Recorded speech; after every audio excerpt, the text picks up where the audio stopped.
Would you believe that in my Versus videos I have reviewed every single Spider-Man movie, but the only one I have not reviewed is Spider-Man Into the Spider-Verse? Well, thanks to a patron called Adam Grunther, I am actually reviewing this movie much earlier than I originally intended. So with that said, let's get this review started, and we will start with the things I liked about this movie. The first thing I really liked is the visual style. It's a beautiful combination of 2D and CG animation, and the unique use of colours is really striking and nice to look at. And it definitely looks like a moving comic book.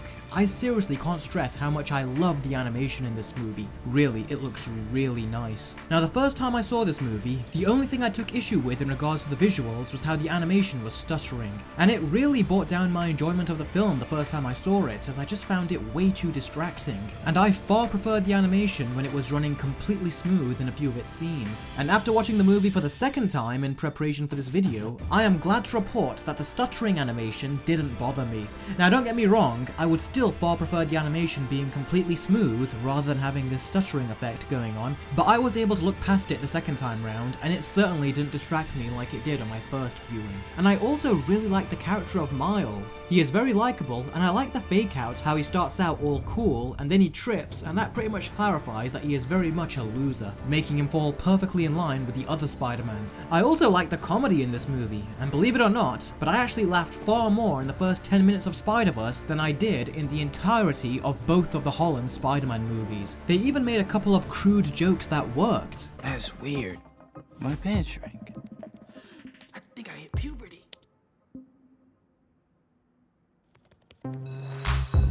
As opposed to this joke that thinks it's being edgy with its humor, but just comes off as desperate and fails miserably.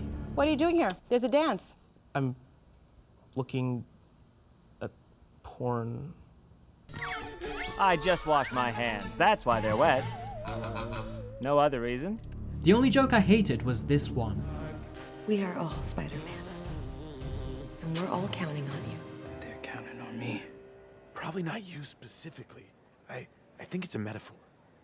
This is such an MCU joke. I hate forced gags like this, but thankfully in this movie's case, it has a very funny joke that follows it when he tries to jump off a rooftop, and then goes and swaps it with a lower rooftop. This joke was funny because it showed that Miles was showing growth, but he was not growing too fast. And I love how during his tragic loss, the other Spider-Mans are all able to talk and relate to Miles, saying that they've all been through this too, and that the death of their loved ones is what ultimately helped define them as the superheroes they are today. That was a very touching moment, followed by another touching moment where the rest of the characters tell Miles that they are going to complete the mission without him, and this just adds to Miles' already growing pain, as he wants to get revenge on the Kingpin for killing his uncle, as well as the fact that he wants to do what's right. A lot of you know that I had big problems with Tom Holland Spider-Man as to why he wants to save people. It felt like he only really wanted to do it because he wanted to be an Avenger so he could join Mr. Stark, and it was so cool. He is the only recent live-action Spider-Man that feels like he has not experienced a big loss that defined him, including the death of Stark.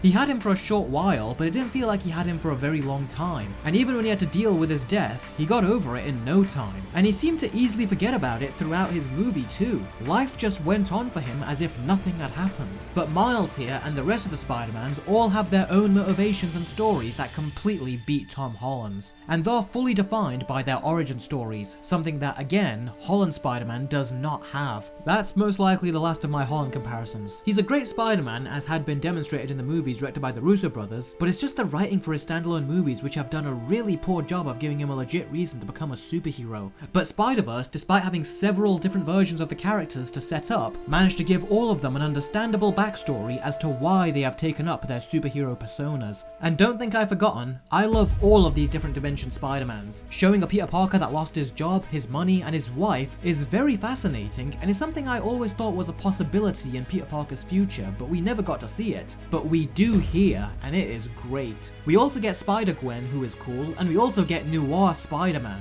And of all the different dimension Spider-Mans, I really want to see a standalone movie of him, as his world and storytelling style seems so unique and different. And having him voiced by Nicolas Cage was a stroke of genius, and he was so funny. I can't think of a single joke that came out of his mouth that didn't work. We also got Spider-Pig here, also known as Peter Porker, and he was awesome. And probably the weakest link, and quite possibly the strangest of these new Spider-Man characters, is anime Little Spider-Girl here with her robot, and Pet Spider that powers Powers the robot. Yeah, this character is kind of adorable, but at the same time, it's such a bizarre choice. And I liked her as a character, but as I said, she is definitely the weakest link.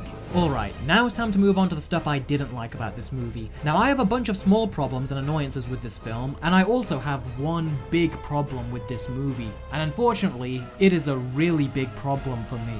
Now you guys all know me, I love orchestral music in movies. I like songs in films fine, but they aren't the type of stuff that I usually listen to. In movies, however, there are times where songs can work, and there are times where they just don't.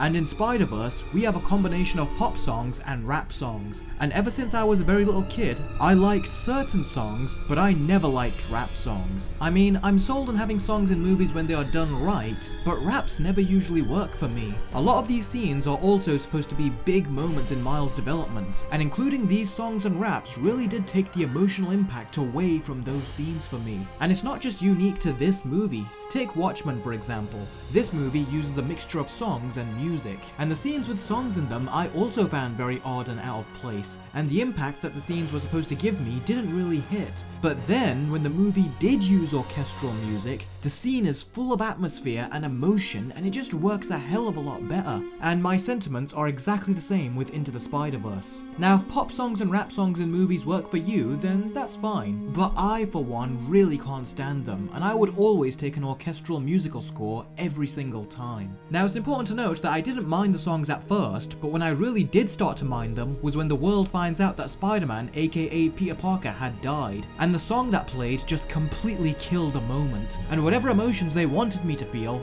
I didn't feel them. Even though leading up to that point, I was so ready to feel it. But then when the song played, I was 100% completely taken out of the film. As for the other things I didn't like, well, there are only 2 or 3 other things. First off, I didn't like this world's new Doctor Octopus. She seemed very uninteresting compared to Otto Octavius. Her design kind of reminds me of a geeky Professor Trelawney from Harry Potter, and I hated these new arms she had. The mechanical ones I thought was a stroke of genius in terms of comic book villain designs, and they look like they are designed to kill someone, but these just look like plastic, and they don't have a satisfying impact when they attach onto objects or attach onto Spider-Man. And by the way, is it just me, or do her arms look like they are part of a vacuum cleaner? They look like they are meant to pick up junk and clean up messes rather than be used to tear you apart. And I didn't find these things threatening in the slightest. They were just boring to look at, and they also looked kinda silly. And finally, I thought the action scenes, as great as they were a bit too fast at points. So much so that I would actually rewind the action scene and watch it again to see what happened.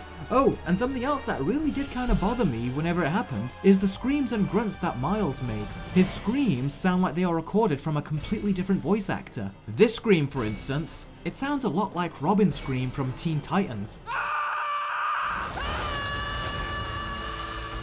And this one, what the hell kind of little scream is this?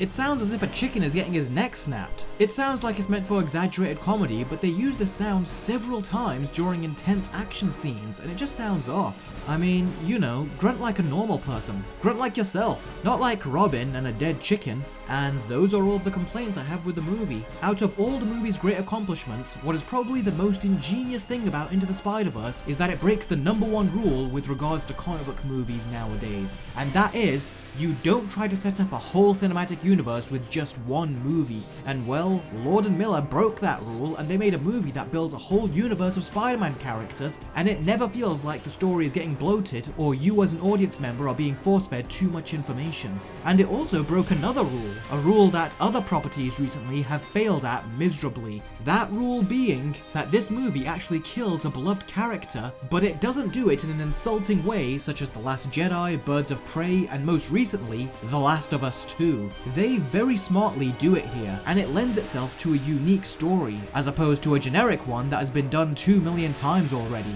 But yeah, that is something that truly has to be commended about this movie, the fact that it broke those 2 rules, and Spider-Man Into the Spider-Verse gets an 8 out of 10. Now a lot of people are giving this movie a 9 or a 10 out of 10, but I personally didn't enjoy it that much. But it's not like Spider-Man Homecoming or Far From Home where I'm thinking, why do people like this overly simplistic story with a lack of depth, lack of character development, and an excessive use of comedy over dramatic storytelling? With Into the Spider-Verse, I can totally see why people would give this a higher score. It had the rich kind of character development and storytelling that you would want from a Spider-Man movie, especially one that deals with the multiverse like this. and it feels like a comic book movie that is adding something new to the genre, as opposed to Tom Holland's standalone Spider-Man movies that are really adding nothing new or revolutionary to the genre, both from a filmmaking point of view and a storytelling point of view. They are just baseline popcorn entertainment, and they don't leave much to the imagination. Spider-Verse, on the other hand, does leave so much to the imagination, and for the mainstream audience, Miles Morales has definitely earned his place in the pile of great Spider-Man movies.